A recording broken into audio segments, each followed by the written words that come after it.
historically, the church growth movement was McGavran's response to mission becoming everything.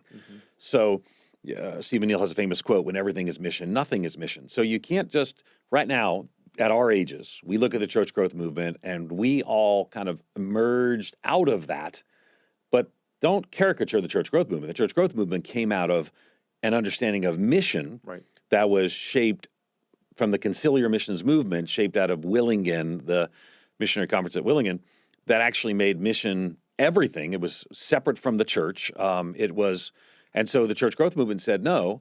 So McGavran's book was on church growth, one of them was later renamed Effective Evangelism.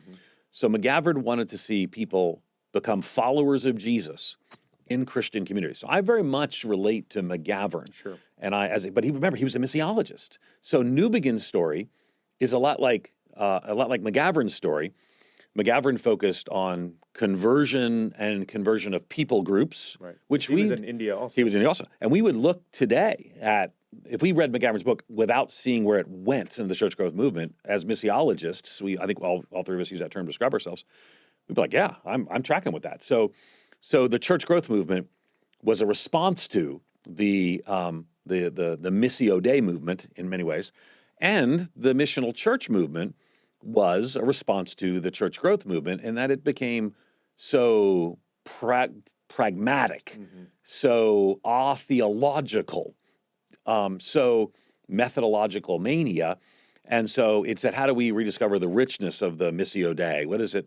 I mean, so we start talking about theology of mission again, which is what they talked about in response, I think, with errors that caused the church growth movement to overcompensate.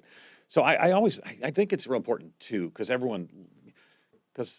at the time, people said this is the right response to the last error.